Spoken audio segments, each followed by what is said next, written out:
Yeah, man. What Are we are getting? Are these we doing things? that? Yeah, I should. I can always record it and do it later. Okay. Do you want us? Do we want to do? Thanks so much for listening. That wraps up. Thanks so much for listening. That wraps up our discussion for Death Stranding. If you enjoyed this episode, please let us know with a thumbs.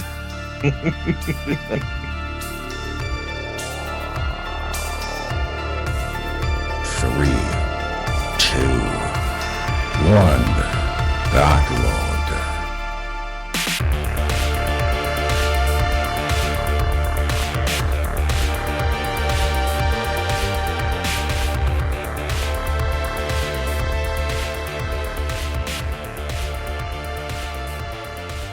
I don't know. Yeah, dude. This We're already controller's starting taking the to- jelly out of my donut, dude. We're already starting to regress. We're supposed to be professionals now, right? You know what, we're man? experts. Are we doing intro? What do you want to do, man? I feel Yeah. ready. I just drank a lot of this stuff. Here, you know what? Welcome back to 321 Backlog. Today we're discussing Death Stranding by Kojima Productions. Yes, we are talking about, I believe, Hideo Kojima's first game after leaving. What was it? Konami. Konami, yeah. Yeah. There's a weird thing. I don't know for sure if this is the true story of this, but there was a game PT that was supposed to come out. It was they put like a trial or a demo of it out on like everything. It was on like the 360 era, I believe. And it got canceled, and Kojima was supposed to be working on it with Guillermo del Toro, and Norman Reedus was going to be the main motion cap character. And it was going to be a new Silent Hill game. It was going to be insane. I'd seen like videos of it. I never played the demo, but I'd seen videos of it, and it looked insane. And it got canceled. And I think Kojima just was like, reached out and was like, "Do you guys still want to do something?" And Yeah. Norman Reedus was like, I watched some interviews, and Norman Reedus had said this line multiple times. I think he was talking to Guillermo del Toro, and they were like, Hideo is going to contact you. Whatever he says, just say yes. So whatever he asks you for this project, just say yes, you'll do it. And he did, and then now we're here. Yeah. With Death Stranding being a interesting game to say the least, and Death Stranding 2 has been confirmed and on its way. This game is the most Hideo Kojima thing that I've ever seen in my life. Are you familiar with Kojima? Have you played his other games before? No, so my history with Kojima is Metal Gear Solid, but through you. I never Okay. actually played any of the games myself, but I remember as a kid, I don't remember because I looked, there's like 1,000 different Metal Gears. Oh yeah, But I think remember they're making the I remember 1001. going over to your house and watching you play through whatever it was. I might have grabbed the controller for something here and there. But yeah, that's been my only exposure, was kind of third person watching somebody else play. So, do you remember it being weird at all? Do you remember it? Because Metal Gear Solid's always been, it's gotten progressively out of hand. But do you remember it being like Death Stranding weird? Because it is. But No, I honestly know, other than the fact that Solid Snake is a character, and at some point somebody yells Meryl. That's the Meryl. that's the only thing I know about any Metal Gear Solid game. Metal Gear. Yeah, there's a lot of weird stuff though, because there's like it's always nano machines. It's like a meme with the series, but they're like enhanced with nano machines, and everybody's like a super soldier kind of thing. There's like the psychic guy in Metal Gear Solid. There's like the psychic guy. There's just, I don't know. It's all very kind of far fetched, but it's not Death Stranding weird. But they do get to be completely unhinged Kojima crazy. Yeah, so one other thing I'll mention about Metal Gear, or things I've heard about Metal Gear Solid, is that it was kind of initially like a parody of those old like action heroes. I don't know if that's accurate or not. I don't know But if it wasn't like a ever supposed to parody, be. but It was never yeah. supposed to be super serious. But I don't know if that's accurate. I think he takes it pretty seriously, but I don't know if it was like a parody. I think he used a lot of he really liked some of the American culture and some of the films, I guess. So like Solids, this ain't even the same game, dude. But I know like he used a lot of stuff, and I think somebody told me he actually got sued, I guess, by like Russell Crowe or something. I don't know. All right, so let's talk more about Death Stranding. So, No, he how wasn't. would Metal Gear Solid was not sued from over Escape from New York, because I guess like the character Pliskin or something like that. There was a lot of parallels with Metal Gear Solid's main Mhm. character, from Escape from New York. But we'll move Okay. on. That's not even that game, dude. We're gonna play that next week. Oh man. So how would you sum up Death Stranding? Because you did not finish it. I did. No. How would I sum it up? What are your initial thoughts on it from what you've seen so far? Cutscene. Yeah. Dude. So yeah, I mean, it was my initial thought. I think I had a pretty good feeling what I was getting into with it. I know, so like I bought a PlayStation 3 to play Metal Gear Solid 4. It has to come up. We have to talk about it. Like, there's no choice. And I think I played that game for like 6 hours, and I was like, this ain't it. And I pretty much abandoned the franchise because of Yeah. how ridiculous everything got. Oh man. I mean, I didn't really have too much like mystery around it because I had a pretty Right. strong feeling of what it was.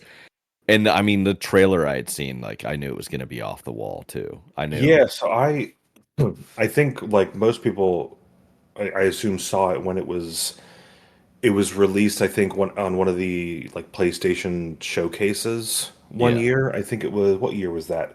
It initially released PS4 in 2019. So I believe it was when they initially released it or released that first trailer. I had seen it and Yeah. probably had the same reactions. Everybody's like, "What in the hell's going on?" Yeah. But I was never. I was an Xbox kid, so I didn't have the next gen. PS3 through Oh, five. I had a. Yeah. I Yeah. mean, I didn't So have a I was never PS4. able to play it anyhow. I was interested, but I kind of Yeah. just fell off my radar. But then we picked this up. I kind of panic picked it after we got through Ori and BioShock. And it was free. It That became helped. free on Epic. Yeah. So I was like, all right, let's get it. Let's play it. And I guess I didn't realize how involved this game was, which Well, I was think. Do you know interesting. how long you actually spent playing it? Do you know? Yes. So the game at the very end of the game, after the real credits roll, it gives you a little summary of your gameplay, and I was just over 50 hours. The Epic Store says I was in game for like 58 hours because I have Yeah. children. So I would be either I would start it and then pause, but of actual gameplay it was about 50 hours. Okay. I wonder. I don't have. I don't know how long I spent actually, but I think I spent maybe 15. Hmm. Which is interesting too because you got through. Did you get through chapter 3? I don't think I did, but from what Right. 14.4 hours. From what I understand, that chapter is just stupidly long. It's like a It's way too insane. big of if and I think maybe if I knew that, like if Mhm. I knew chapter 4, 5, 6, 7, 8 were still gonna be the same length as chapter 3, maybe I would have been more encouraged to play. But I Yeah, think when I was like just trudging through chapter 3, I was like, man, chapter 4 is gonna be longer. it is. I felt deceived. When I was looking up, trying to build out the notes that we use on our OneNote and kind of gathering some genre information, designer information, stuff like that. The genre that you see when you just look it up, it just is action. And that is a gross misrepresentation. I would say There is cinematic at best. cinematic, action, open world, walking simulator, a shooter, builder, inventory management. There is so much to this game that action just Kojima. doesn't. Just Kojima, Yeah. right? To the point where I believe in a couple interviews with Kojima, he has said that this is. I think he's trying to make a new genre, and we'll talk about why. Or what he means by it is basically it's a strand game. Yeah, I heard something. Yeah, Okay. and one of Okay. the reason behind that is one of the components of this game is an online aspect where your things that you put in your playthrough of the world can affect and either help or mess with other people's playthroughs. So it's That like was pretty cool. Yeah, it's online Yeah. without being fully online and interfaceable with other people in your traditional sense. Yeah, I told my wife when I was playing. I had talked to her a little bit about the games, and she watched a little bit of this, kind of like mouth open, confused. And I was like, I don't understand why. yeah, no, it was what don't you understand, babe? The guy vomited up a baby or something. But it was I told her, I said, like, this is, I think this is what a video game is supposed to be in a lot of ways. You know, it does feel like its own genre of game, and it kind of feels like it pulls from other genres, obviously, but Right. yeah, it's very much like its own genre of game, and it was, I don't know, it was cool. It's something you could only incorporate in a game. I think if they made a Death Stranding movie, it'd be really hard to pull off, or a show, it'd be really Yeah. tough to really incorporate the feel of it. It's a game first. It always will Right. be. And you know, just even just the inventory, if the game was inventory management and walking across it and like this visually immersive experience, I think that is what a game is. I think Yeah. that's pretty cool, I gotta say. You know, like most games nowadays, there is a difficulty selection at the beginning of the game.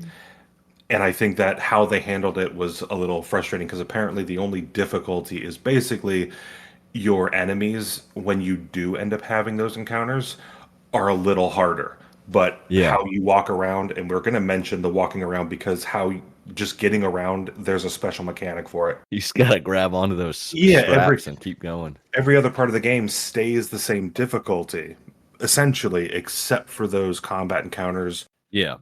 So we didn't do our normal little spiel up front, but just to get some more information about the game itself, it's a single That's player. okay because that's the way the game plays out too. So we're really just Yeah. doing it as a Strand podcast. There you go. That's a Strand podcast. It's all over the place and Get in confusing. the comments. Released in 2019 for PS4. It came to PS5 in 2021. In between that, it came out for PC. But then I didn't know this. There was a director's cut in 2022 that I think it's on PC now, but I think it was initially for PS5. And they had some more. I think you're correct. Yeah, it had a couple more mechanics, a couple more quest lines, and NPCs to talk with. The bulk of the game was the same, but there were a couple of little changes, and you might find this kind of surprising. I think I may be getting the director's cut and play it again with the wifey in the TV room. Oh my Because god, she man. she came in behind me a few times and I tried explaining it, but if you walk into the room, while somebody's watching a Netflix TV show or something, and then you leave, you can kind of maybe piece together stuff. But with this game, it is being so all over the place. She would come in at the weirdest times and see just something that's all over the place, and it piqued her interest, but she couldn't stay in my little office area. It's horribly configured for more people. But she ended up sitting for the last like 15 minutes of the game, and she was intrigued and confused, but wanted to see more. Cried a little bit. Cried a little, the emotions were high. Yeah. So I might be getting it again, and we might be running through it again. And you'll do the director's cut. Do I you know what think- the I think differences so. are? I have no idea. I think they have a few more vehicles, a couple more structures you can build, but I think that's it. Maybe some other NPCs that have like bunkers and stuff that are out there. Other than that, I think it's exactly the same. I don't think that'd be enough to make me repurchase the game. Well, I think Personally.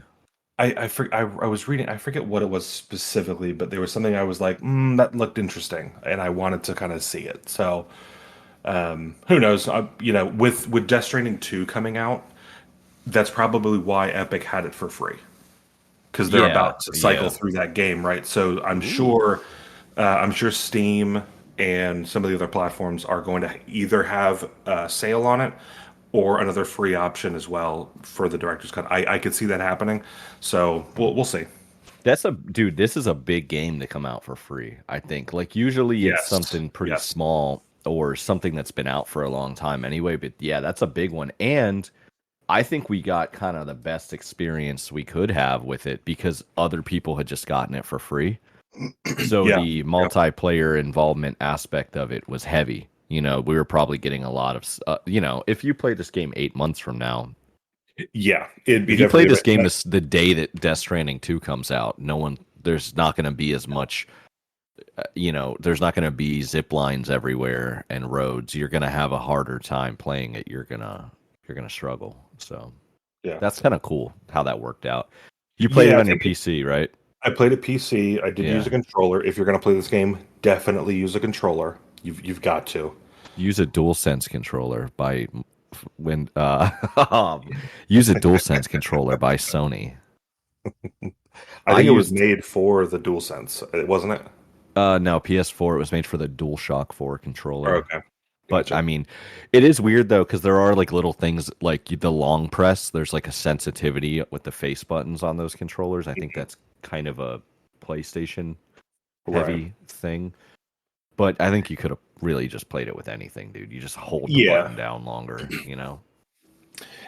I will tell you, is on some of those long presses. And this got me every time when you go into a vehicle that has a storage option, like a truck, for example. You know, to look at the storage, you have to long press, but to enter the vehicle, you just have to tap it once. And I can't tell you how many times I was trying to look at my inventory, and I would like go through the whole animation of getting in and out of the vehicle. It was, oh my god, I'm not exaggerating. There was probably 2 hours of actual in-game game time through the whole course of the 50 hours where I was stuck watching non-cinematic animations. Just getting in and out of a truck. Getting in and out of the truck. The thing where Daryl gets up and stands up and puts on, like I saw that. At least you can skip some of those. You not all of them. Not all of them, which is so frustrating. When we haven't even gotten into the like meat and potatoes of the world, but if you're in a storage menu putting a bunch of stuff on Daryl, we're going to call him Daryl, on Norman Reedus' character Sam on his back, right? Norman, you mean? Yeah, what's when the you put Boondock Saints guy's name? Go on. But anyway, if you put too much stuff on his back, the animation changes to where he's like struggling to get up. Yeah, that you can skip. But if you just put on a normal amount, he just picks it up, but you can't skip that animation. How weird is that? I don't know, right? Man. That's strange. So this game could have been 10 to 15 hours shorter. Without those animations. With the animations, and there was some bloat in that chapter 3, which was just way too much. We haven't even gotten into the chapters yet, but there's, I think, 13 chapters of story. And half of the game a little 14th bonus, and then 15, which is the game's way of putting you back into the world so you can continue to play. But there's 13. Right. There's 13 core chapters. Chapter 3 was, I think, over 50% of the game. Probably high 60% of the gameplay, which is so weird. It was way too. I think you're right. I remember I watched a video to try to kind of catch up on what I missed of it, and I think they said it's like if there's 80 missions, 38 of them were in just chapter 3 alone. Ridiculous. Which is frustrating because you didn't really get any more. You got more missions, but you didn't get necessarily any more story. Right. So I think what the big part of it was through the whole course of this game. This is one of my little points I wanted to make in the gameplay was when you start the game, you're in like post-apocalyptic USA, starting around like Washington D.C., New York area, somewhere in that general vicinity. Right. And then through the course of the game, you walk your ass all the way to California on foot. Right. So when you're why people called this a walking simulator. Right. That's weird. And so the game had to, I think, show distance in a weird way. It's hard to really translate. There's no day-night cycle, which is kind of weird. But there's also, that is weird. When you drive from one of these cities to the other, you've moved states and states equivalent in time, but you were on the road for maybe 5 minutes, right? If you were in a vehicle. Yeah. So they had to really play with that weird distance. As a person who travels for work, how does that make you feel? Man, I was in a vehicle yesterday for I think 9 hours. Ugh. Yeah, Which is 1 minute in a Strand game. pretty much. Yeah. Yeah. The longest stretch yesterday was I think was 7 hours. I got out once to stretch my legs and take a leak, but man, Which you can do in this game. Yeah, yes, you can, and Yeah. it harms some of the enemies. So let's Oh, set up I didn't this know you game. could. What, you could just pee on an enemy? Apparently, did you ever get like attacked by the little Tari figures? Oh yeah, dude. That's Yeah, how I would so describe my experience with this I, game. I was never able to do it, but apparently, if You you're can getting just pee. attacked from them, you can turn around, whip it out, and pee on them, and they go away. That's pretty cool. That's one thing I've always liked about Kojima games is there's so many like weird little things you can do in the game. There's so many strange little interactions that they're never told to you in ways, that you Right. just figure them out. I don't know why that It would is happen, but everything in this game is unbelievably strange and out there, yeah. otherworldly, right? However, when you actually look at how the game justifies XYZ, it makes sense to why, in this instance, your urine is affecting the baddies, right? They play into, and we haven't really got into it yet, but they play into blood of Mhm. certain people. Your main character in particular, And his poop. blood, And poop. right? And your urine and your poop Excrement. Anything you have got. have little traces of blood, right? Yeah. So that affects the baddies, right? So Wait. Okay. I mean, you're going to be wasting some of it. It's not like if it's gushing, I'm sure, but there's pieces of you, right, Mister I Nurse? don't think you're supposed to always bleed when you pee. I'm kidding. Okay. All right. Sorry. So all right, so let's set this up. So you're playing as Sam Porter Daryl. Bridges, Norman Reedus, Daryl from The Walking Dead. He was also in Boondock Saints. What else? I think that's it, right? That's really That's it. It's his career. And watching so many Oh, in the interviews PT with him, demo. Silent Hill. right? Watching so many of his interviews recently, I think he's a little bit more soft spoken than his typical character. I think he kind of like lowers his voice and gets a little grit in there to play Probably. play Daryl and to play Sam in this game.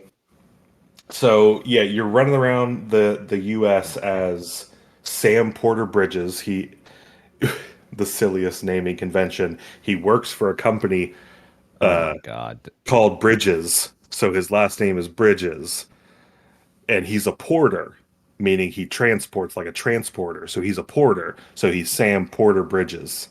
Who named these? Is it the same I- person that came oh my up with the Pokemon names? Did you pay attention to the God.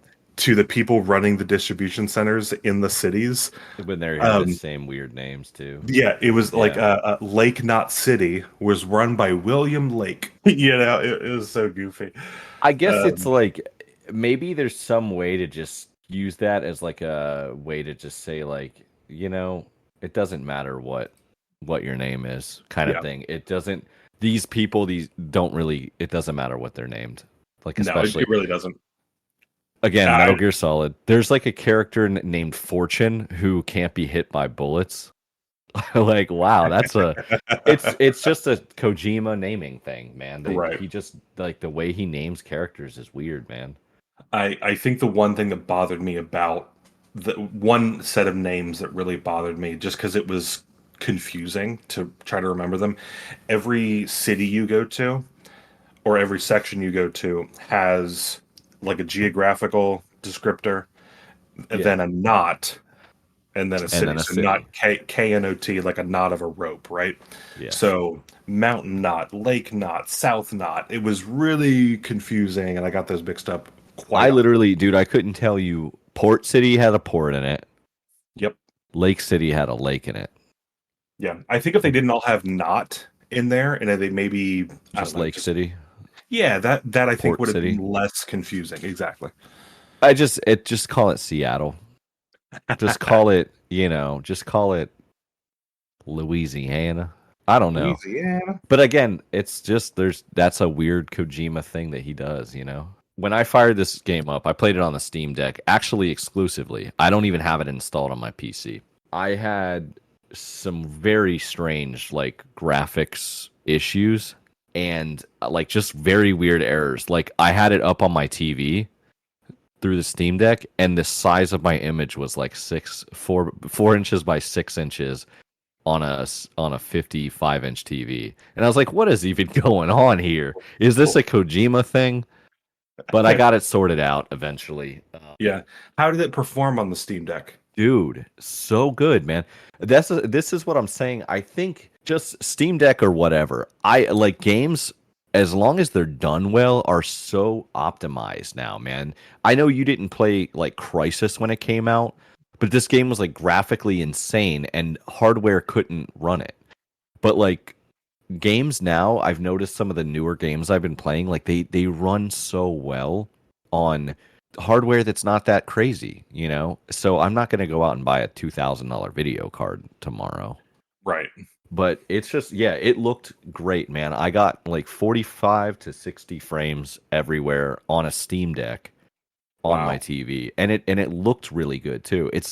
It's one thing to say like the frame rate was this or the graphics were on high, but the game looked amazing all the time. It was put a lot of effort into the world, the characters, graphics, the environment. Was it was really really well. Good. The only time I saw where corners were cut, I would say, is when you were like up on mountainous areas or things where you would rarely ever go. The textures that were used were kind of like meh, but when you're down I didn't notice that. Yeah, right. But why would you ever climb to those mountaintops and stuff except to do something you probably were dicking around with? Like I was putting hard to reach structure, or I was putting structures in hard to reach places, just to be just make my stuff. Well, to make my game later on easier to do.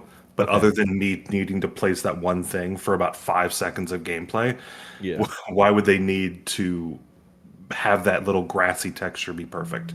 Yeah. But once you get into where all the buildings are and where you traverse 90% of the game, immaculate. Yeah. That actually reminded me my first experience in the game, dude. So I didn't even know like there was the mechanic of having to slow your character down when you're running. So I like started off the game and I was like 45 seconds in and I just like was testing the controls a little and I sprinted one way and I realized that I was running right at a cliff and I just like tried to stop and he just flies off of the cliff and dies. Well, it goes into the strand or whatever. Oh man. So what is it called? Is it the strand? That's not what it's called. It's the beach. Well, no, sorry. He goes into the seam. The seam. Yeah. Yeah. But yeah, so I immediately just died. And I think I caught like most people probably didn't see that until the first big like void out with the, transport. I saw that 30 seconds in. I was and then he stands up and there's like a baby inside of him and then he pukes and I was like, what? 30 seconds in, this game is insane. It's just that was my very inner. Once I got the graphics working, that's what I got, dude. That was my reward, getting mollywopped by a beached whale. For those that either haven't played enough of it, because I could see people starting this, playing a little bit, and just being like, "This is throwing in a towel." Yeah, I almost threw the towel in a few times. I think I went in not because when it just says action. Right. I think the biggest problem for people getting an introduction to this game is the store page, because I don't think it does a good enough job. I'm gonna pull that so up. Once I started playing, I think I mentioned this to you, I kind of had to like readjust the game I was attempting to play. Yeah. It had a really good story, but that's not from a game. The story was presented through cutscenes. Almost entirely through cutscenes. The gameplay was a completely different experience. It wasn't. But I think everybody has heard at least by now that it's a walking simulator. Like, have you heard that comment thrown around? I have, but I think that pulls too much from it. I don't think there's too many walking simulators where you end up having to skirt around ghostly entities that might try to suck you into hell effectively. When you say skirt around, do you mean walk around? Yes. Okay. So, man, I feel like we should probably try to put some context to this, because we usually go off the basis of like most people that are listening to this probably have played the game. But I think with this particular game, I could see a lot of people have maybe played it, but not fully gotten through everything. Yeah. Right. Because this game was a lot. Right. This episode's probably going to be two parts, which if it is, If you played this game and quit, you quit it on chapter 3. 99% of you, I bet. Yeah, you saw a good portion of the game play, but Yeah. a fraction of the story. And the story gets pretty intense at some portions. So, quick setup. This is like post-apocalypse United States for where we are in the world. I don't know what time frame because I think it's kind of like in the future a little bit. Yeah. Technology has changed a bit. They kind of skirt into some 3D printing aspects, was kind of cool, using this new futury tech, but also the basics of like Yeah, they 3D did. printing, Yeah. which is kind of cool. You know they 3D print houses now? Literally. I have seen that. Ridiculous. I'm Sorry. interested to see how long they last. I'm interested to see the type of person that wants one. I mean, it's just 'Cause laying they the look- concrete out, you know? It's not just that, man. They do like the walls are like very curvy looking. It's strange to me. It's Yeah. it reminds what are we talking? What's what- the point of this podcast? This is now an architecture podcast. So there's this. I'll blow through it. There's this natural phenomenon that is called the Death Stranding, right? So Yeah. now basically anyone that dies through any means now starts to try to pass over, and their body starts to decompose in a very strange way.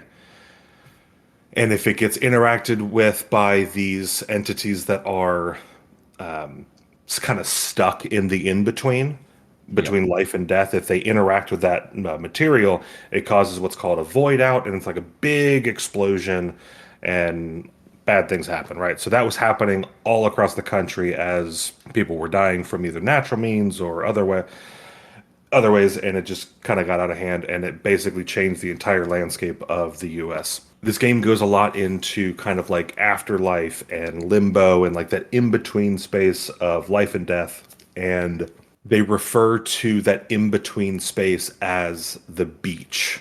And the best way I can equate that is like they're referring to it as a beach as an in-between life and death, whereas we would see a beach as the in-between of like the ocean and land, right? So it's just that in-between space. Okay. I was about to ask why they went with a beach in your opinion, but yeah, that makes perfect sense. Yeah, and the beach is the purgatory of water and land. Right. And once you go into your beach, onto your beach rather, you can then walk into, I believe that then goes into the seam, which is like the ocean, the never-ending space, and that's kind of like where the afterlife can like start, I guess, in this world. That may not be accurate. Go find out. Also worth mentioning, the main character can return from this. If he dies, he can come back. Right. Which is weird. And which is not, I don't think that's normal. That's not normal. He was considered what's called a repatriate. So he skirts the beach entire. I've said skirt a lot. He skips going to the beach. Skirt. He doesn't go to the beach. He goes directly to the seam, and then his soul, or whatever you want to call it, can go and find his body, and then he just basically gets revived. Yeah. And then vomits bugs, which is kind of there's bugs in that vomit. Yeah. Dude. What a game. So through the Death Stranding, after this natural phenomenon has taken place, there's a couple side effects, things that also have come into light. There's this new to the world material or substance, which I believe is coming from the beach. It's called Carillium. So you get these little growths of these little crystals, and it kind of permeates in the atmosphere as well, which then turns the rain into what's called time fall. So now anytime it rains, it's causing time to speed up for whatever it touches. So when it starts raining, as you're walking through the game, you'll start to see the ground go through a whole life and death cycle of like sprouting new foliage and then it dying and then it's sprouting again and it does that over and over again. Yeah, and they're hands. They're like little Yeah. hands, which is Yeah. weird. Yeah. Through that new substance, there are certain people that are affected more heavily by it, where they have an allergy to this stuff. So no matter who you are, if it touches you, for example, like if it gets on your skin starts to rapidly age. Right? So Yeah. really I bad. think I hit that a little bit when I was like early 20s. And these people that have this specific allergy, it's called dooms, and there's different levels of dooms. Yeah, and our main character has Doom's level 2. Has level 2 dooms, Which I don't know how you Okay. It's a little weird, and they call it's like levels or severity of a Type disease. 2 diabetes. Yeah. So they got type 2 dooms. Right. So your character can actually like sense these. Oh my god. I'm trying to map out the sentence I'm trying to say, and it sounds insane in my head. Yeah, and Kojima was like, green light it, it's going in. Put it in. Sony, you're on board. All right, so before I get to the dooms bit, so now people that have died and have gone to the beach but not gone through the seam and passed on, basically like a whale getting beached on land, are beached into the world of the living, even though they're dead. So they are now called BTs, beached things. Yes. So anything that is like dead but hasn't fully passed on is this like ghostly entity that is just kind of hanging around in this weird limbo state. It's good to know that they didn't really waste any time naming things. Nope. Beach thing, yeah. Beach things. That's like what you would call something if you weren't really paying attention to what you were like talking. Like, yeah, I don't know, it's this beach thing. I invented this game. There are minor beached things, which I have found out the hard way a few times. They're like humanoid, but they're like they remind me of going to Marvel for a minute after Thanos snapped and everybody like turned to smoke a little bit. Yeah. Right, that animation, it's kind of like that, but they don't fully disappear. So they're like in that smoky, kind of falling apart, kind of not yet. They look like that, right? But to the average person, they are fully invisible. But unless you unless you're afflicted, right? But he can sense them. Naturally. He can sense them. Yeah. He can sense them naturally, and he can see them with the help of some tech that you get from the Bridges Corporation, which includes this little, I think it's called an Aura deck. It's this little spinny gadget that hangs over his shoulder that kind of like shines light in the direction. Okay. But that is also connected to a little funky fishbowl container that has a baby in it. This game is fucked up. So it's got a fetus inside of this little container that is strapped to your chest called a bridge baby. Not just because the company's called Bridge, but it's a bridge between life and death. Wonder where, Because, and the reason that they're there, where did the baby come from? Did they make it? No. All the bridge babies, called BBs, are born, I'm doing air quotes right now, they're born from what are called still mothers in this game, which are mothers that are either brain dead or next to dying, whatever it is. So they're basically on their way to death. Yeah. They remove these babies that are now connected to death, put them in this little machine, and now you can walk about the cabin and help see these ghostly beached things, these BTs that are floating around the world. Does it sound like we're on drugs right now? Because it feels like it, and I'm fully sober. Yeah, man, it's crazy. I don't know how else to describe it. It's all over the place. I saw the link between the babies. I had a feeling it was like they're kind of like the in purgatory themselves, because I immediately was like, oh, that's got to be the reason why. Yeah, they're kind of like the exact opposite of the BTs. So the BTs are dead stuck, but sort of alive. Right, dead but stuck in the place of the living. Yeah. The BBs are stuck in the place of the living, they're living, but have a funky connection to the side of the dead. Yeah. Yeah. God, Jesus Christ, man. Why do they cry? Why do people cry around it? So Everyone does. that's how What's the the reason? allergy presents itself. So that's their Oh, Coryllium okay. allergy.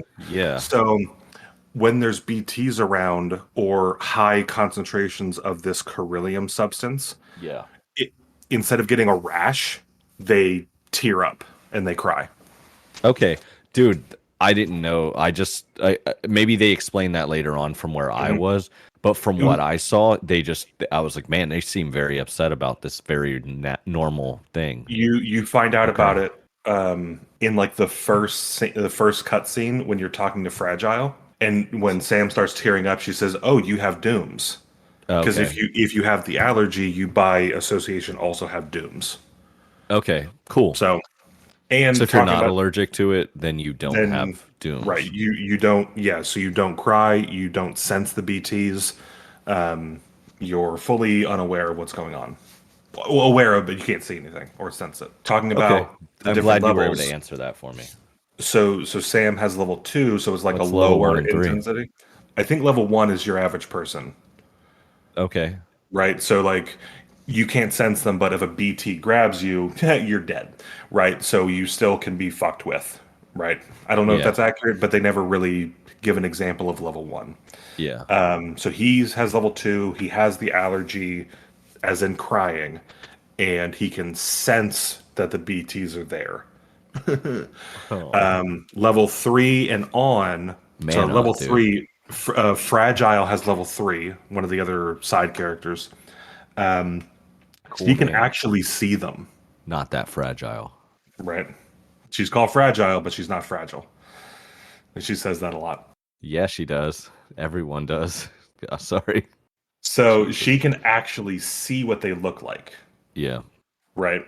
And then level 4, which is one of the antagonists called Higgs. He has level 4, so he can see them, and he can control Coryllium and BTs. So he can like summon Timefall, make it rain. He can cause BTs to spawn and make it so they won't like mess with him, but they'll attack, who he wants and stuff. I want that one. Played by the favorite voice actor of The Good, the Bad, and the Backlog, Troy Baker. Oh, really? Yes. He's the favorite. He was They in what? Really don't like him. The Last. Oh, really? He was in The Last of Us, right? Yeah, he was. I think he was Joel. I think in The Last of Us. Yeah, Joel. No, they say he's in everything, so it's easy to pick out his name or his voice. Well, I mean, I noticed that with a lot of I feel like there are video game voice actors, and then there's voice actors. It seems like there's a pretty small pile to choose from for video games. I don't know why that is. Maybe it doesn't pay as well, or maybe it just feels different. Well, I feel like the people that voice act for video games probably are more passionate about video games, maybe, than the Hollywood movie counterparts. I don't know. Aside from Troy Baker, they've got a couple other big names Guillermo del Toro. Guillermo del Toro. But apparently, Guillermo del Toro, they're just using him as a character model, not the voice. Weird, yeah. He's voiced by somebody by the name of Jesse Cordy. I'm not familiar with that name. Is. No. They've got Leia Sado, who was in the love interest of James Bond in like Casino. No, was it Casino Royale? Never seen it. One of the James Bond girls. Let's see. Tommy Earl Jenkins was Die Hardman. Oh, another great name. Mads Mikkelsen makes an appearance, and he is great. He actually won for this game in 2019 Best Performance for his role as Clifford Unger, a character that you may not have gotten to in your playthrough. It ends up spoilers. Let's see who else. I mean, you get a little bit of Sorry. Yeah. I'll maybe I'll bleep that out. It was I think I heard about that guy. Yeah, I think I heard about that fella. I don't know who he is otherwise, though. I don't know. I don't think I'm familiar with him or his voice or anything. Oh, Only people I knew when you see Conan him, he's very O'Brien. and Guillermo del Toro, and I guess Troy Baker. But I Yeah, didn't really know that Troy Baker. I didn't know. I didn't recognize his voice, honestly. yeah. Apparently, he's in everything. We also had Margaret Qualley that I have never heard of, but she had a really good performance as Mama, And and Lindsay Wagner as Amelie.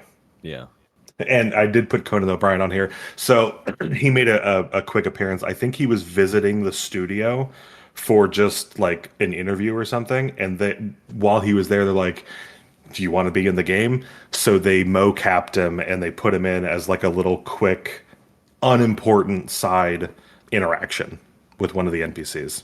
yeah. Well, I guess he was. Yeah, that probably came over from his involvement in the Silent Hill game that did not happen Okay. because he was supposed to be helping direct it, I guess. Oh, interesting. So talked about a couple names there, we talked about a couple actor names and NPC names that they went with. But once we get into like the storyline, we'll actually talk more about those. But one thing that's not much of a spoiler, the NPCs. So as you're moving through the now dilapidated United States, or they call them the UCA, which is the United Cities of America. Anytime you go meet Don't want to one get of the sued by our country. right, once you go meet a new NPC or have to go interact with one of these NPCs, they're not given names. They're given names, but they're given names of like what their profession is. Yeah, So you don't go meet John Smith, the so and so. You go meet the engineer or the elder or the craftsman. They just give them that's the only way you ever know who they are, by just their profession or their speciality in this world, right? which is how I would prefer to be named too. What would be your name? The podcaster, The podcaster, the short beard. the short beard. I'll be Yeah. long beard. Yes, yeah, exactly. What do we here? I have a ruler for no other reason than to measure my beard. Are we having a beard measuring contest? Is that what this is turning Here into? it is. Here Whip is. it out, dude. Let's see it. All right. Let's see. So what about here? Yeah. All right. I'm touching my chin. Yep. All right. All right. From the chin, 3.5 inches. Okay, I've got a half an From inch. So from where it grows. Like right there. this is so stupid. From where it's same. Never mind. So 3.5 Okay, inches. perfect. We got a it. 3.5 inch beard on my chin. Nailed it. And it looks good. It's not one of those poverty beards. It doesn't. Nope. It looks very When good. I have a beard straightener. When I get it nice and straight, and if I shake, it just goes all wild. Yeah. Ooh. Ooh. All right. So where were we? Norman Reedus, Norman Reedus, Troy Baker. Troy So it had Baker. some big actors in it, I guess. I think all these people have been in something. It's not like they're not fresh character models. They're reskinned human beings that we know Right. and love. Right. I did want to call out that he did win an award for it, Best Performance by Mads Mikkelsen. I had one stand out to me. A lot of the performances were, it ranged from like really good, mediocre to just terrible. One NPC, and I don't know if you got this far in chapter 3. It was an interaction between somebody known as the junk dealer Was he a and drug dealer? junk. Okay. Like he had a junkyard. Oh, okay. Okay. Yeah. And I think it was like an artist, the chiral artist or whatever. Yeah. Basically, in short, because the side quest isn't real meat and potatoes. It was like a little love story. You had to connect the junk dealer to the chiral artist because it was they were like lost loves or something. They each thought each other was dead. It was cute. The story that they portrayed was cute. I won't go too much into it. Go play it, find the junk dealer, do his quest line. But his performance, the actor's performance for the junk dealer, was great. His counterpart, his missing wife, was so, and I almost don't know if I want to have this fully in here, but because I don't want it to be perceived incorrectly, they had an accent. Say it. All I'm going to say is that the character did not have an American accent.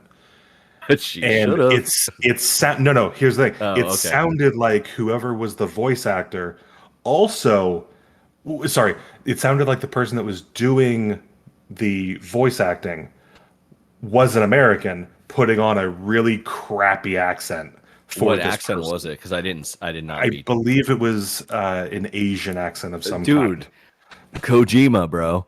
So he did that in Metal Gear Solid 2. There was a character Mei Ling, and I think it was just like a white girl Yeah, doing the accent of I don't remember which region they were from, but I want to say maybe she was Chinese, yeah. and it was just a white girl pretending to be Chinese. Like it And then when was. they did re-releases of it, they Americanized her completely because they were It like, was that's so. that's the kind of It was so racist. bad. It was Yeah, so jarring. Like it's weird.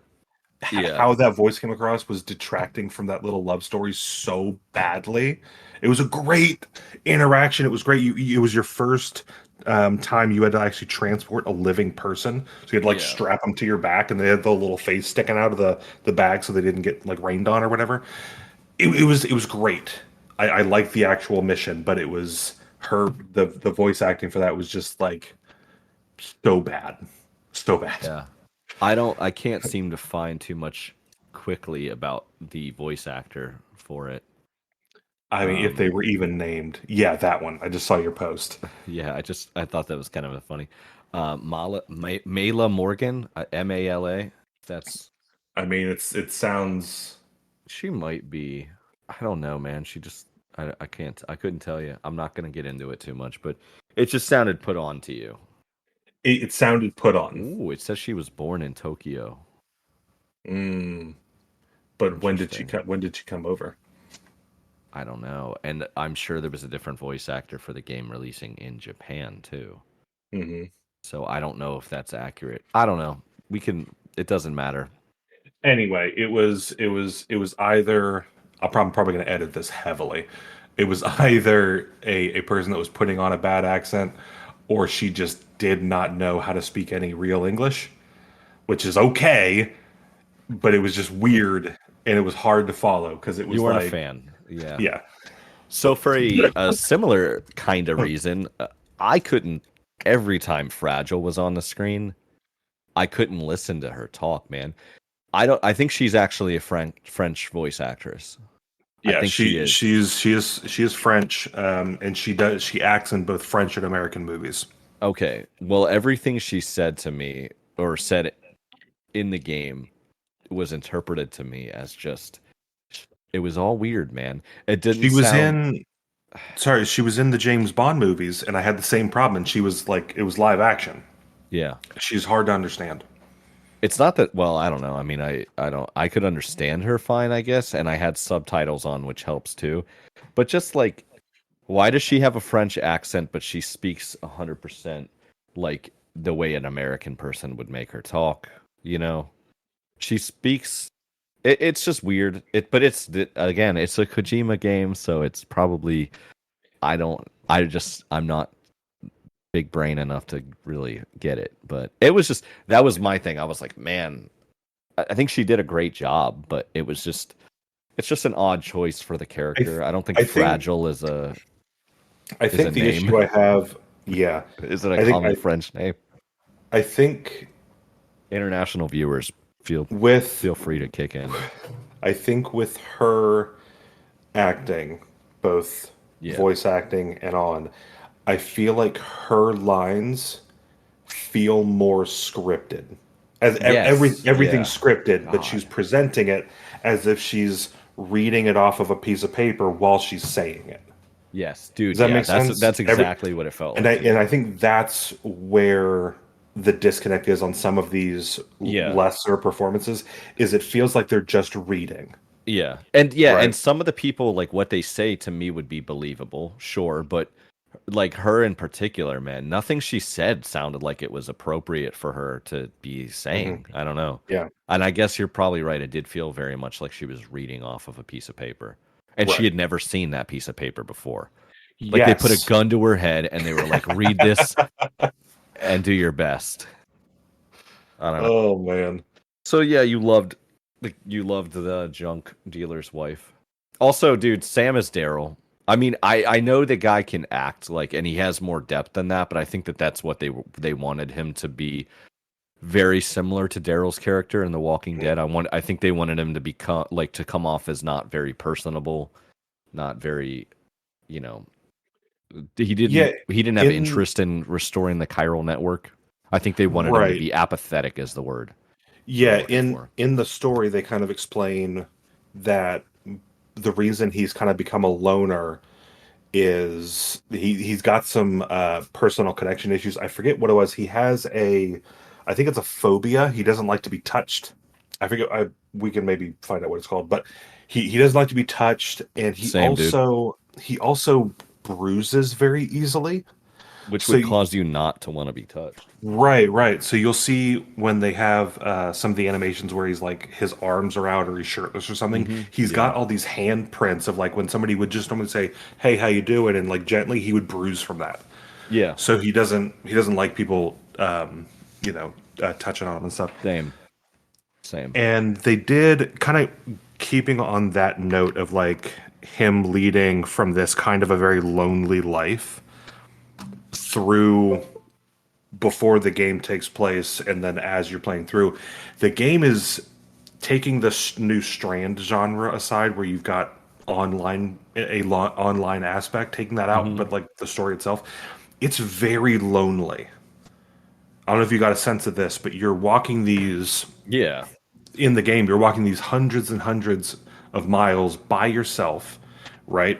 And every time you interact with somebody at these terminals of these distribution centers or these bunkers, you're not dealing face to face with a person. It's like a hologram, yeah, right? Where and what's really frustrating. There's a few times you meet people face to face, but most of the time you're looking at a hologram of a person, and if you look through the hologram, the door is right there. Like you're right by the door. You could just open the door, you know. So it definitely this game had a real sense of loneliness through the majority of it, and there was I think a very small handful of people and very small handful of NPCs that you actually interacted with face to face. To the point where, as the game progresses, once you get to a certain story beat, the game starts putting in other porters in the world. yeah. So NPCs that are actually walking around and basically doing the deliveries that you're doing. So you'll be driving along. I actually hit one of them with my car because I wasn't paying attention. Ah, yeah. So I was there. There's through in chapter three This when guy you get Sam does not like people touching him. so you get the chance to start rebuilding some of these roads that have since been lost to time, Yeah. or really lost to time fall. So there's stretches of it where it's really long and straight, so I can like hold the acceleration, and I think I was looking at my phone or something, and then the controller starts vibrating all of a sudden, and I see there's a guy I just plowed into. Was it okay though? I think he survived. He must I have been don't a repatriate. no, I don't know if either I didn't hit him quite right or you can't kill the NPCs Well, yeah, that would for be. story reasons, Well, but yeah. anyway, I wanted to talk more about some of the mechanics that you experience through the game because I think a big portion of this game, I think there's two big segments of this game that are supposed to be connected, but how you experience them, there is a definite disconnect. So the mechanics themselves, the walking around, that walking simulator feel, and then the story, which is like almost 100% cutscene. Some of the other mechanics. So we talked about the walking, right? So this game does something that I've never seen before, where just walking in a straight line, there's a mechanic to it, right? And you have to actually keep your balance. Yeah. That's a So Strand game. It's a common real thing weird. in Strand games, yeah. First it's yeah, no, yeah, it's definitely a very unique to this mechanic. There might be some other games where you have to do something similar, like any of those odd physics-based games, Yeah, maybe. but it's But usually this is very unique to that. And I think yeah. that to me, I thought again, that's what I said. Like this, it's good, it's cool. That's this to me is like it. Remember when we were kids? and Nintendo games, Super Nintendo games, they were just trying everything to like come up with something. This 100% is like it's a video game. This is what video games are meant to be. This is how they're supposed to be, in my opinion. This is what I want to see in a video game. Right. It's good. It's cool. Yeah, so it was really interesting because normally the default Yeah. for some of those other games where they play with balance Grenades. is Oh, never mind. with balance is like, okay, if you're just walking, you've got perfect balance. Once you start like climbing on something or Yeah. you swing on a rope or whatever, then you start getting the physics involved where you need to pay attention and kind of recorrect any missteps in your balance. Here, your default is trying to keep your balance. Yeah. Right. So that was definitely interesting. Your little aura deck, your little technology that you have over your shoulder, you can actually send pings out and it kind of like scans the area and it will Now, take yeah, the terrain into account. I've played other games that have done stuff like that. I can't off the top of my head. Probably Assassin's Creed maybe has a similar thing where you can kind of scan the area. I want to say maybe Yeah. The Last of Us has something maybe like that. I've seen it similar to that, but that's okay because the scanning of the terrain is unique. Although to me, Right. it made very little difference in it from my experience. It didn't. At first, it was really helpful. And then as you start getting more equipment and moving along, it became less and less needed. So when you I first want- start out, it's Yeah. trying to get you to scan the terrain and looking for like it'll put like a little green check box or an orange square or I think a red X if it's like really bad to where you'll trip over it. So you want to be mindful of where you're stepping, but later on down the road you get these like exoskeleton legs, like attachments, so you can walk over everything basically. So it becomes I want less and less important. So badly, I want those exoskeleton legs in real life. Yeah. Man, I want that so badly. Like, sign me up, dude. Elon Musk, get me on the front lines with that. I don't know. Okay. Yeah. It's cool. They definitely had some very unique new stuff. Yeah. It's Kojima is, if anything, innovative when it comes to gaming. He's not, none of the games he's making are like, yeah, we've seen this, we've done this before. Everything he does is, I think, is pretty original. Yeah, and with the walking, the game would do something really fun to have that walking simulator feel. If there was a section of the game where it knows all you're doing is walking to get to plan from point A to point B, there's no hazards, it will trigger these songs to start playing. Yeah. So you have like a little so you have this little cinematic walking experience with this really nice music playing. Yeah. That was cool. Yeah, I really liked it. I don't like to me, the music, it was all, I've never heard any of this music before. It was all it fit, man. There were I keep saying scenes, dude. This game is so cinematic that I'm not even talking about it like it is a game. Yeah. Yeah. There were parts in the game where it was just, there were no threats around you, especially early on in the game. There's no threats around you, and you're just walking through an area, and it opens up, and this music comes on, and I was like, yeah, this is pretty... I would have been fine if the game stayed like that for 30 hours. I know that sounds crazy, because it's very simple, but I would have... If this game really was a walking simulator in ways, more ways than it is, I would have been okay with that, with that being one of the aspects of it. I think the music and sound quality of the game in general was really good. I think they could have really had a nice option. So I chose easy to play on because I was kind of a little bit under a time crunch to get something started to play for put the 50 podcast. hours into a 30-hour game, yeah. Yeah.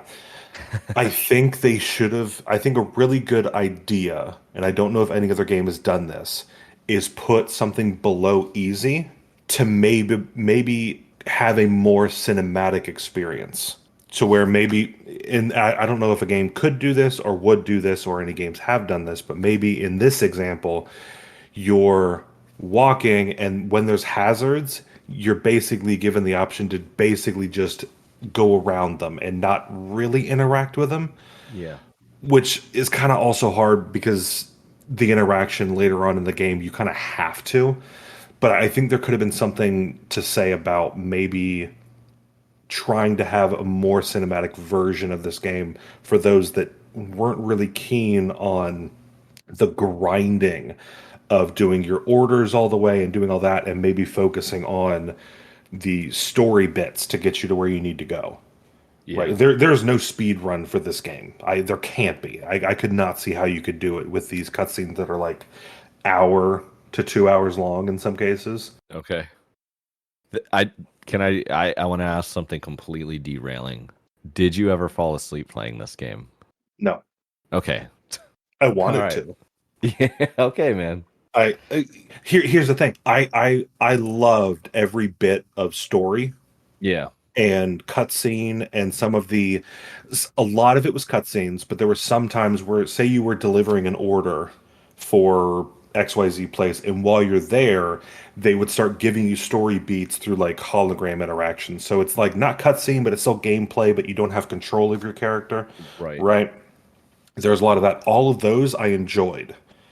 It was when I was sitting there trying to rebuild this like highway network that was just so grindy, because I wanted to use it to help my gameplay later on to make it more seamless. But I Yeah. had to do all the grinding first. That I did not enjoy at all. I agree. Dude, man, if this podcast feels like it's all over the place for anybody, it's because we're trying to talk about a Hideo Kojima game. It's very difficult to try and like piece together something, because there's we talked about like how to do this game, whether we wanted to present it in the order we played it, or like how things came across in the order we played it, or break down mechanics, then talk about story. And I think we're kind of going towards mechanics first. And there's just so much that it is, and so many things tied together. Yeah. But for us to explain the tie of them together, we have to explain what they are individually, right? Right, for sure. And it's rough. Okay, so one thing, I mean, I know you had this thought. I think we're so used to like looking things up and Googling stuff. When you were, I want to ask you a couple questions because they're like, I feel like we're going through it here. But when you're playing a game, did you Google stuff at all while you were playing it? Like, did you? Because kept having that thought, like, am I supposed to know this? Twice. Okay. So this game has a lot of menus that you can kind of sit on for a bit. And there are some instances where there's screen bloat, and it's really hard to figure out what the heck you're supposed to do if you didn't remember what somebody had told you in the like exposition of the mission. Yeah. Right. So there's a point where, and I think it's because I stopped the game, but basically you're given an item that is dangerous and you cannot go any further until you talk to a certain NPC. Pizza. Not the pizza. It was it was a bomb, but you have to go talk to Fragile first. A pizza is a bomb waiting to happen. Yeah, it is. So no, basically, I was told, okay, you have to go take this delivery, but then before you go talk to this person, and then you can move on. So I got that information, turned the game off, and then came back like 2 or 3 days later, and I had forgotten all that stuff, and it was really hard to figure out where I was supposed to go. Because I couldn't, in this instance, I couldn't like replay the message I was given. It was just, I was kind of stuck because I couldn't remember. Right. So that I ended up looking up, and then like, oh yeah, you have to go to this exact location, to this safe house, and go talk to XYZ. That's and then fair. Basically it would, if you go to this one spot under these conditions, so a cutscene would trigger. Right. So I basically forgot the trigger to make the cutscene happen. So that was the first instance I had to look something up, and then later on, same situation where I was given information, I'd been playing for a couple hours, and I got out. But the solution was you kind of just had to wait. There were portions of this game where I think there was in the background a timer. So basically, the mission was go find a solution, figure it out. But all you had to do was wait, and then through like conversations through your your Apple Watch that we haven't even talked about, through like basically just time elapsing and natural conversation happening between characters that you're not really controlling. Yeah. It would then give you the solution and then trigger the next steps. So there wasn't anything you could do to make it faster. Yeah. But you didn't look up spoilers then. No. Okay, that's what I meant. I was like, Oh, I got you. the only thing I Googled, and it was pretty far in where I was just like, what is it? Was the BTs. Because like they're just imagine yourself in a world where everybody's constantly calling something like one thing and you don't even know what they're, Right. I didn't know BT stood for beached things until after I finished the game, and I was listening to a podcast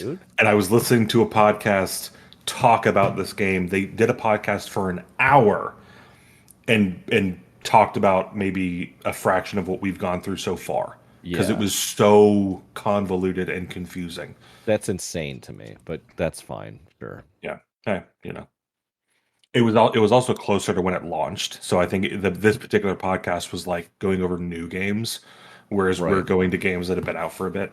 So BTs, man. Let's see. So the BTs, they are like antimatter, dead, stuck in the area of the living, whereas everybody else is living matter and all that. So the whole big bad thing with BTs is if they touch you, they cause that antimatter and living matter kind of like get confused and cause an explosion, which is called a void out. Like a nuclear bomb. Basically. Pretty much. Yeah. So that's what everybody's trying to avoid by people dying and going necro, which I think they basically turn into a BT, but then also have that living dying matter, and it just boom happens. So they want to control when people die. Excuse me, not control when they die, but if they die, they need to go like dispose of the corpse by like incinerating it. So this chain reaction doesn't happen. Which is why when this whole thing kicked off, there was like regular deaths and like suicides and like people that maybe died, but then nobody knew they died, and they went quote unquote necro. The void out happened, and then boom. And that's actually later on. Spoiler. That's why Sam got so antisocial and left. His wife found some stuff out, got real sad, killed herself. Nobody knew about it, and she caused a void out. I didn't know that. She was also with child. She was. I don't think I knew real that. Sad. Yeah, man. I don't think I knew. I watched 3 videos about this game, and I don't think maybe they did, but I don't know. Something this game did. I think a lot of games and games where there's a heavy story, you learn a lot of maybe your character's backstory. Yeah. Early. Not so much as unborn child. Right. You learn a lot about the character, usually up front, or you get to their stuff pretty quickly, so you can learn about their motivations and all that. You find out about Sam's baggage towards the end of the game. Gotcha.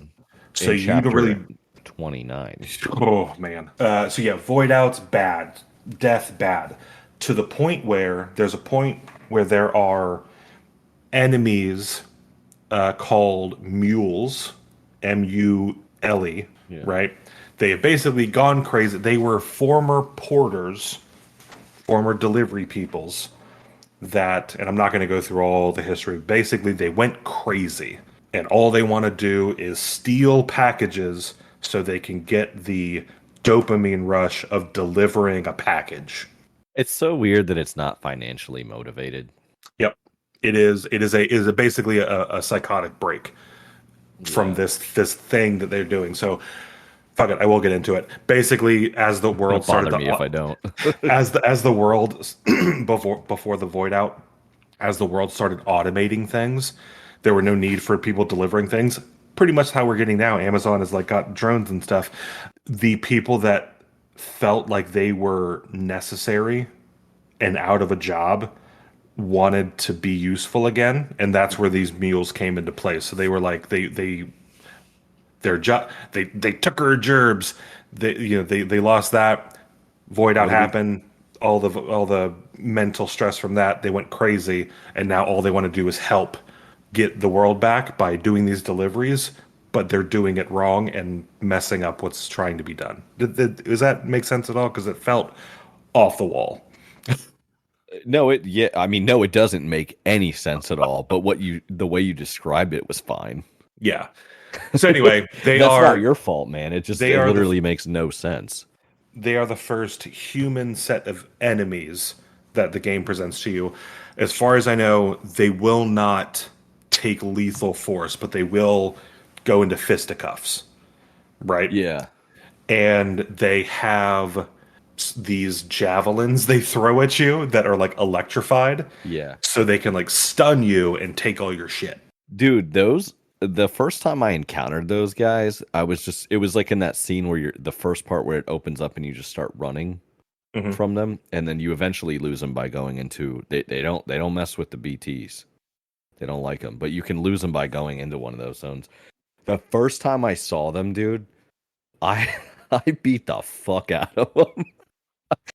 And there was like some weight to, dude, the way they did, like I bet Norman Reedus can throw a punch, dude. Yeah, because there was some weight to those hits in that, and it felt good. I love a game where you really feel like a good hit when you hit a character in a game.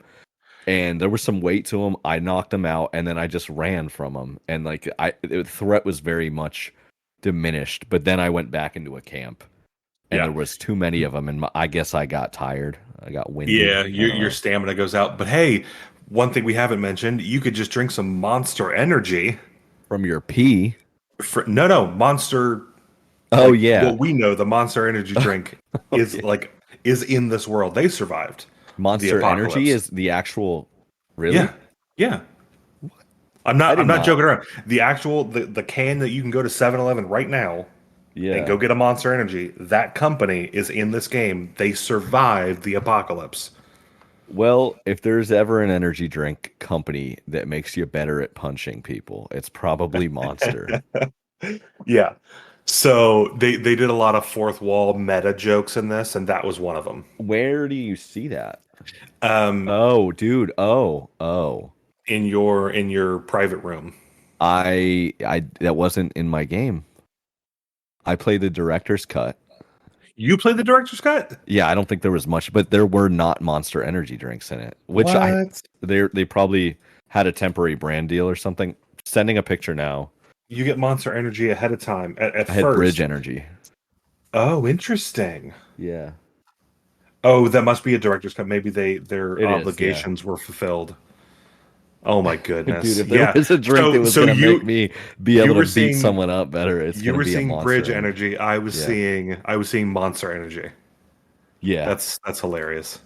Yeah, and isn't there? Oh wait, never mind. The canteen in the game refills automatically when you traverse water, which is an energy drink. I think there's some form of energy drink. But see, when you go to your menu to drink said drink or canteen rather, it just says drink Monster Energy for me.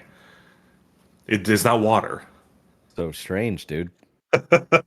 How did you like that, dude? I actually want to talk about that a little bit. The stamina aspect of it when you're traversing everything.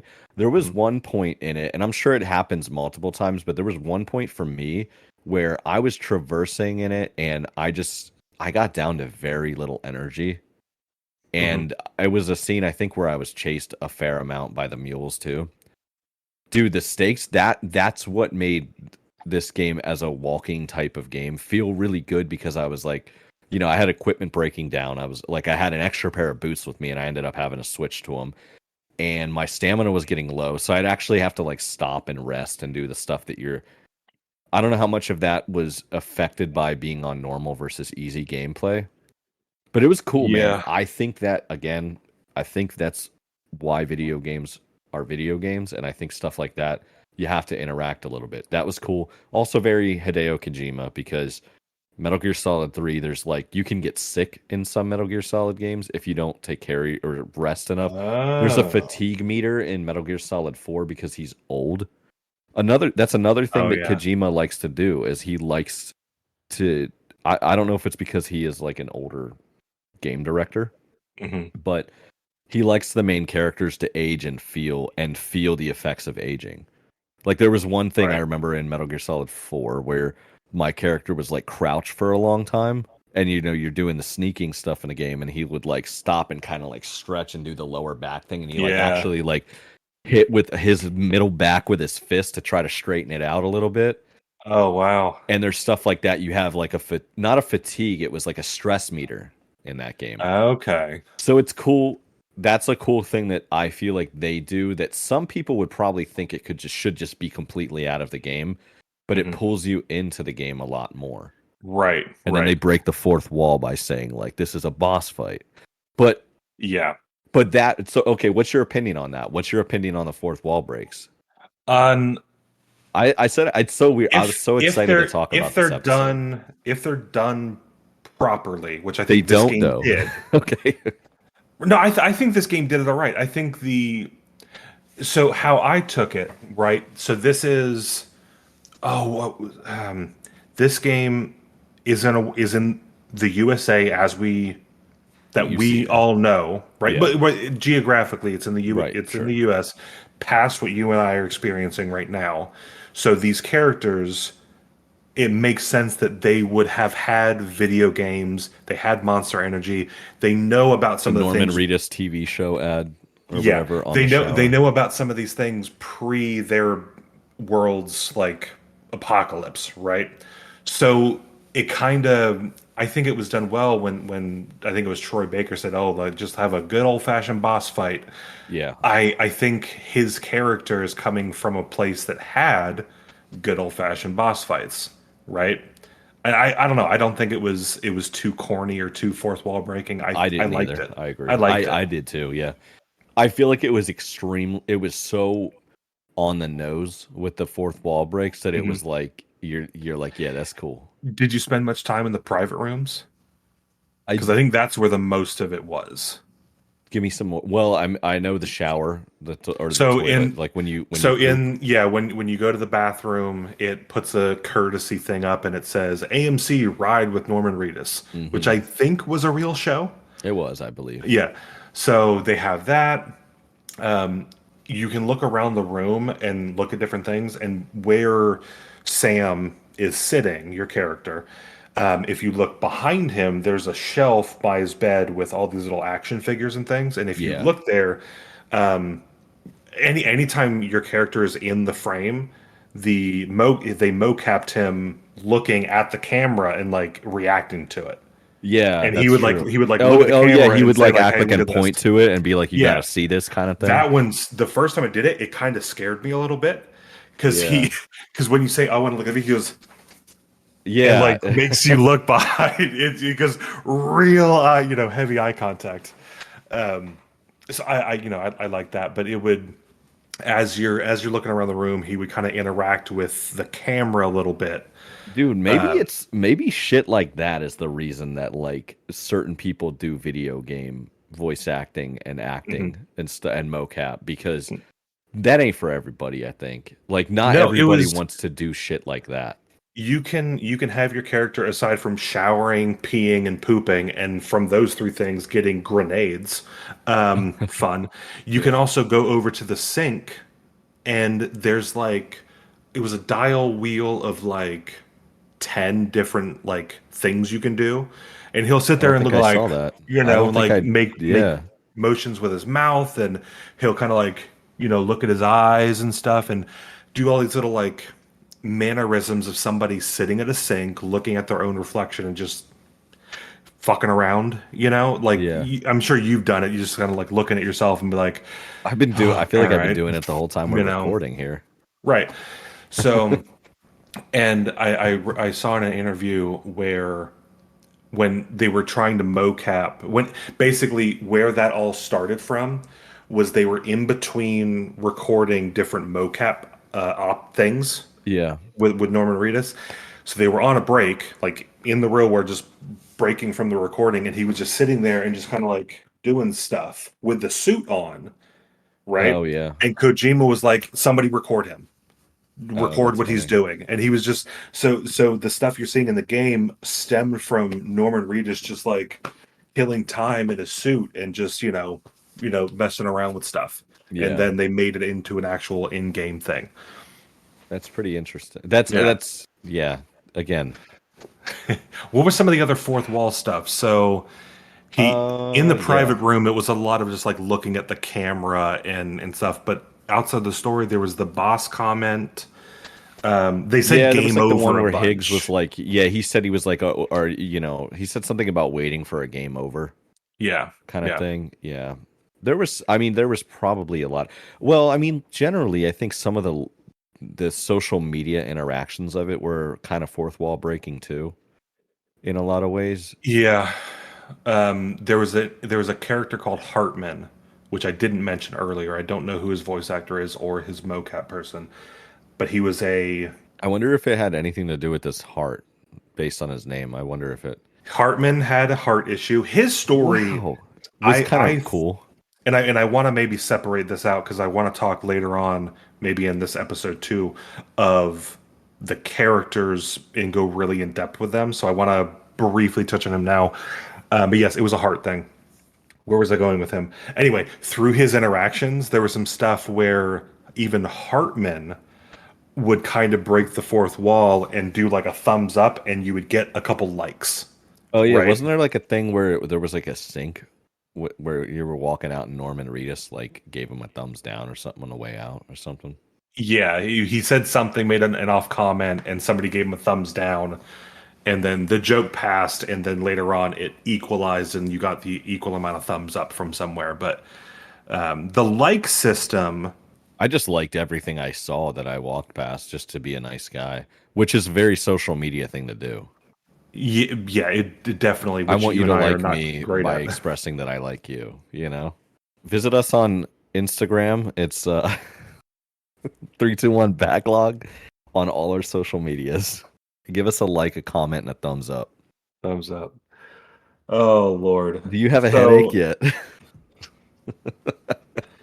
so story wise, the like system was irrelevant. Gameplay wise, it was a way for you to interact with your fellow players. Yeah. So the more, like, if you put a structure down and it got a lot of likes, that instance of your building or creation had a higher chance of being in other people's games. Which does what Which for then, so you? if I put a really well placed bridge Yeah. and everybody likes it, Yep. everybody will get, more people will see that bridge and get to utilize it. And then they will like it more. But what does that do? Nothing for you? It gives you more stats at the end of the game. Just That's it. oh my That's it. god. So Yep. yeah. It's It just is. like social media.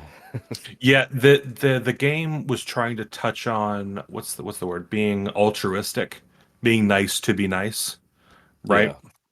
So I think that was part of it. There's you liking something by actually using that liking mechanic has no benefit for you hitting that button at all. It only helps other people. Yeah, it's not like you have a certain number of likes to give out or something, right? Nope. Yeah. You have basically when you It's not start a hitting it, currency. you get it like 10 seconds or something to smash it as much as you want, and then it goes on cooldown, and then you have to wait. Yeah. Yeah. But I would actually see, as I progress through the game, there'd be something that was in my game that was, you know, a couple thousand likes or something, and then I would log off, come back in, and it would be gone, but there would be something similar nearby that had like 40,000 likes. Okay. Right. So the more you get, it starts getting distributed through the servers Yeah. so other people can see it. That was all of that was a really cool feature to me. It was nice. I think it was when nice we to have played it. the game made a big difference with that too, because we played it after it had just come out for free. Right. So I think day one is a harder playthrough than it would be after the game's been out for so long. Maybe. You I mean, know? if I don't, yeah, I think the hardest playthrough would be if no one was playing the game 10 years from now when people are not. Yeah, I mean, if it doesn't save it, if the servers start to, purge some of that information. I don't even know how all that works, man. Me neither. I don't know. It's amazing to me that you can still go online and play some games that are 30 years old, and then there's games that have been out for 5 years and there's no servers. I don't know. I don't know how that works. Somebody let me know. We talking about Call of Duty? We could be talking about Call of Duty. Yeah. It could be a lot of stuff like really just all yeah. So where I had got us on this tangent was talking about the mules, right? God, So that I was was 30 minutes ago. I know. So the first human entities, excuse me. So the first human enemies you meet are the mules. They're non-lethal combatants. Yeah. Okay, and I say that because it's important. Later on through the story, you start meeting and interacting with terrorists that will shoot you with real guns, right? I heard And about that. that bit's important because if you try to retaliate with a actual like assault rifle with real bullets and kill them, you have to then go deal with disposing of their body. I like You that. you I can't didn't just leave it. experience any of that, but I do like that. Right. I experienced it once, didn't take care of it. There was Uh-oh. a void out, and I lost all my progress for like an hour. Dude, so again, Kojima stuff. Yeah. Yeah. Kind of similar. They don't he must not he must value human life to an extent, I think. Yeah, and that I think Because altruism is a big part of this game, right? yeah, You want I to think do it might things be a for the big theme people. for him, for Yeah. the director. The Because the in Metal Gear Solid games, there is the best rating you can get, and there's a rating system at the end of Metal Gear Solid games. The way you acquire the best rating is by being non-lethal. So, yeah. and then also you have to dispose of bodies too, because other sentries or soldiers will come around, and if they see a body, even if they're tranquilized, it'll cause like an alert phase or something. So you can do things like stuffing a body in a locker, Hmm. that kind of. So there is still like a method of disposal to these Right. bodies. Yeah, the Hitman series does that too, and that's a series I like as well. Okay, yeah. Well, that makes sense. Cover your tracks. But yeah, so if you don't deal with that corpse, it ends up coming back around and being bad. So that you have a set of weapons, you have a bolo gun, which is kind of cool. So it wraps the cord around and it like ties them I up. want one of those. Yeah, that one was really cool. But if you don't go up and like knock them out, because you can come up and kick them and it makes them go silent. If Yeah. some after a certain amount of time, they'll eventually get out if you don't knock them out, or if somebody that hasn't been tied up sees them, they can come and wake them up and like get them back into the fight. So anyway, so the main thing, there is a difference between a non-lethal gun and a lethal gun. So knowing which one you want to use can affect your gameplay. The Chiralium, we talked about it briefly. So this game is a lot about like connecting, right? And keeping a connection between people and Yeah. groups of people in this world, right? So how they connect is basically making this like super on steroids internet connection, which they call the chiral network. It's basically take the internet, but the connection doesn't go through wires or a wireless signal through like a satellite or something. It goes into the other side and does the data transfer through the beach where all the dead people are. Takes any amount of time it needs to process and then spits out on our side in an instant. Mm-hmm. So they're using this chiralium to basically have this like otherworldly internet connection going through the world of the dead and then coming back. So that was weird. It's 6G. It's 6G. Yeah. There's probably like, 20G. Maybe. Because I don't know. they played a lot of Let's get 5G up and running. We'll put a number on it. they played around with the idea that time moves very differently in the seam and on the beach. Yeah, they made that. Yeah, it's like minutes Yeah. or out an hour in that is a couple seconds and In our time, right? yeah. So, the talking about like that, equating it to like the internet, like it goes over, and on the other side, it could take years for that data to process. Who knows, right? Mm-hmm. But how we perceive it was almost instantaneously. So they're sending over these because they're like doing like 3D printing and sending those basically the equivalent of like files back and forth that are just ungodly massive to try and process. It's sending over this. It's basically connecting them in this way that makes it possible to connect on a level that we can't actually do. Right. Yeah. So it was kind of cool. I think the last thing I want to talk about before we maybe transition to a potentially second episode for this. How long have we been recording? 2 days. Recording 2 2 hours hours. ago. Good Lord. Yeah. Sorry. No, it's fine. No, I'm apologizing to the listeners. So I wanted to talk a little bit about the equipment, and you actually played the director's cut. Yeah, but So, I mean, I which I might didn't not know be. that. Yeah. Yeah, I it's guess I true. didn't realize it either, but Yeah. There's Ooh. different equipment, structures, vehicles, and weapons, and we talked a little bit about them. So yeah. we have the basic things, like we're talking about a lot about it's a walking simulator, so you have to handle the deterioration of your boots. You sometimes have to bring around ladders and climbing anchors and stuff. But there's also this world's version of like a 3D printer type object, which is called a PCC. Don't know what it stands for. Basically, it will generate items for or structures for you in the world, and then that's where you can start interacting online with that like system, Right. which I thought was which is pretty cool. Oh, and they also have those exoskeletons we talked about. So when you so this a big portion of this game is in connecting people, to each other. You're bringing deliveries of things back and forth. One side quest we haven't talked, I think we talked about briefly, was there's a set of side quests where you're delivering pizzas to this particular person, and I haven't finished it yet, but I think you're going to all the major cities and you're bringing a pizza with you, Well, there was a main quest where you had to deliver a pizza. and it continues.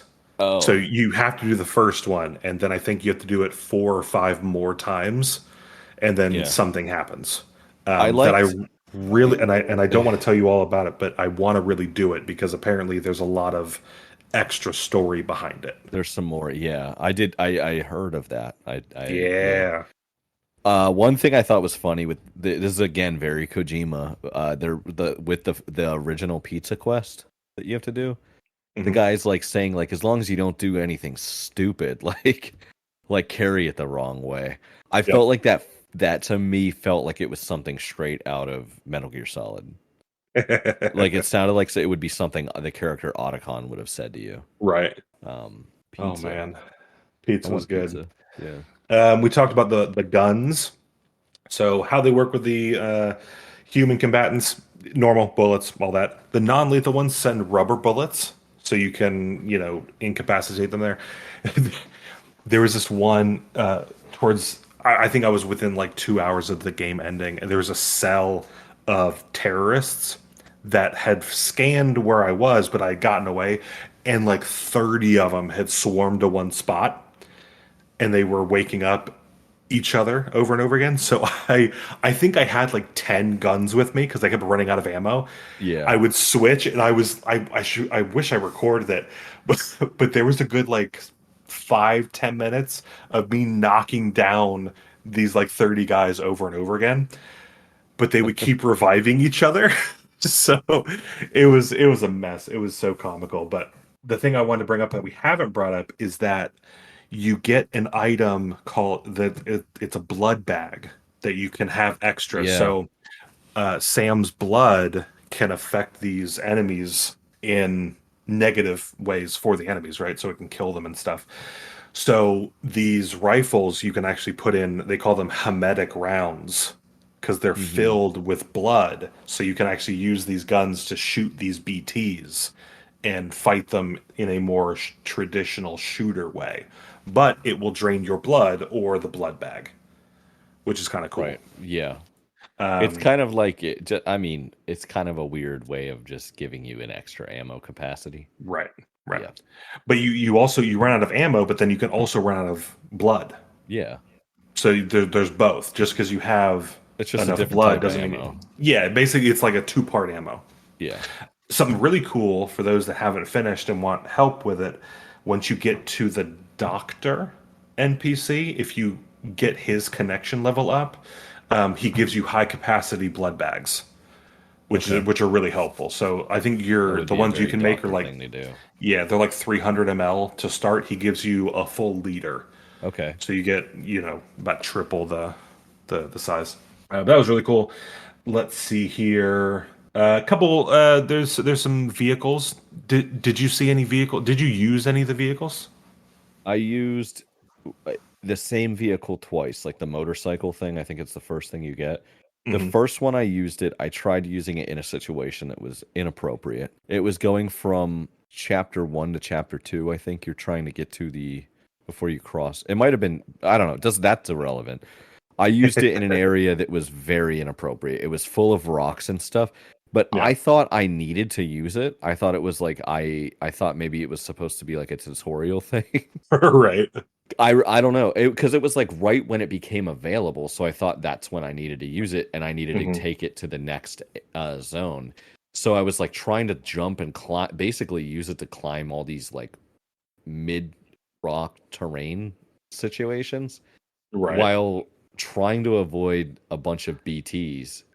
So I'm literally moving slower than I would be on foot. Yeah. It ended poorly, as one might imagine. And then I also Oh, used man. one much later on in the game when I had to traverse like a large segment of land, and there were roads, like a road basically set up, and that was like, if there was a way to tell you that this is what the game is going to turn into, this Right. was it, man. Because I hit a segment where there was basically paving through the entire area, and I avoided just so much nonsense by just going through that with a motorcycle on roads that were built by other players. So that was really Right. cool.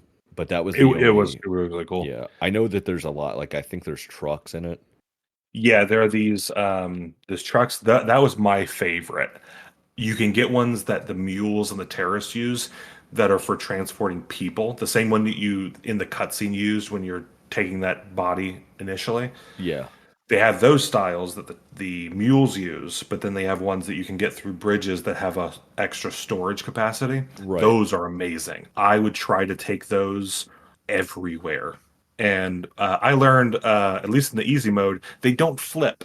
You think they flip, but they don't. So I They was will doing never like flip. I'd be going and I would be turning and like, meh, Just on two wheels. just on two wheels, yeah. But it wouldn't flip all the way over. It's just like And real life. I was convinced that they wouldn't take damage from like falling and stuff. I would drive them off mountains and be like, I'm way up here. I took like 30 minutes to get it to the top of this mountain, but I want to keep it when I get back down. Yeah. So I'm just gonna barrel down and it would never get damaged. But then is there a butt to this? but there was one of the roads that I made kind of snaked upward and it was like floating in the air, right? Because it uses the chiral network to make this stuff, so it's really weird. So it looks like it's floating and has this like weird stuff coming off of it, right? Yeah. But anyway, it was floating in the air by like magic. So I was like, oh, I need to get down really quickly because where I need to go is directly below me. I think I was gonna like pick up some lost cargo. I was like, oh, I'll just drive off, and the fucking thing exploded, and then like ejected me from it. I had like 1,000 kilos of Babies cargo with me. crying. Oh my god, it was a mess. It was a mess. So then I had to walk, find another vehicle. Half my cargo. If you walk too far away from it, your cargo gets put into like online, so people can recover it. So I lost half my stuff. It was a pain. Yeah, that would be. Oh man. Let's see here. And the baby was crying too, right? Oh Please man, say yeah. yes. Anytime you get too stressed, or if BB gets too stressed, it'll get autotoxemic. I think is a fancy word for it being like so stressed it's poisoning itself. Okay. And the baby will start to cry and stuff and basically become non-functioning. So then you won't be able to detect BTs. I don't know if this ever happened too, but I kind of got the impression that the baby would cause more alarm towards you. Like it would draw things to you if it was upset, but I don't know if that was the case. Well, I don't think that happens, but I think the BTs are deaf. So I say that, but then if you get too close, you do have to like hold your breath. But like I've been dangerously close to them and been like moving around normally, and your little Oro deck is like clicking and whirling and whistling and all that Yeah, stuff, you think and that they're would not attract moving. them to Yeah. you. Yeah. So It was a little funky. Did you end up? You said you got pulled down by them before, right? Oh yeah, So at I least once. if I had weapons with me, I found it easier to get intentionally taken by the minor BTs, the ones that we're used to seeing, right? They will drag you into the ground and then pull you to a more open area of the map. Yeah. And then a greater BT, so like the real one, will show up, and it's usually a monster type thing, like a giant squid or It was a a squid hound. for me a lot of times. Yeah. Yeah. Once I got into the chapter 3, they became hounds. With like it was like quadrupedal, and it had It looked like a squid Pokemon looking for sure. like dreads coming out the back of its head. It looked like a Pokemon. Yeah, it was really funky. Anyway, so if I had weapons, it was easier to have that happen and then just fight the big thing with my gun than actually sneaking around the little ones. Now, isn't there like a part in the game where you actually have to intentionally get taken Yes, into an there open is. area? Yeah. Yeah, there towards the one Towards I the end. remember was towards the very end. You have Tar to Band or something it was yeah called. exactly. I think it was Tar Field, but same difference. Yeah.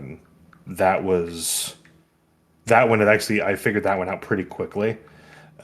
Which is funny because it kind of uses it basically is relying on the player to kind of use meta knowledge of what's been happening. The thing they've been trying to avoid throughout the whole game is the thing they have to use to actually progress the game. Not every bad thing needs to be a bad thing. You can use it. There's something in there with that, I think. Like you No, can make a it was good thing out of something bad.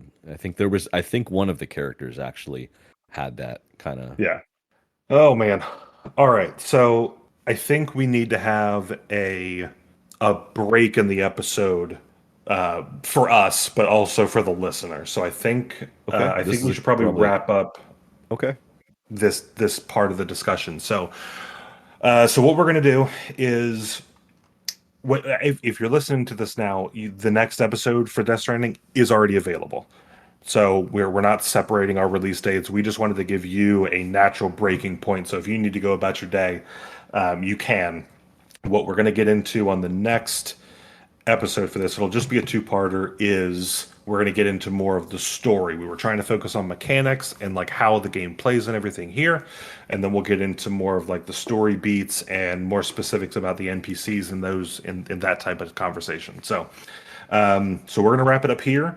That's going to wrap up this initial discussion for Death Stranding, and then we'll pick it back up in the next part, give you a breaking point. Thanks, guys. Thanks for listening.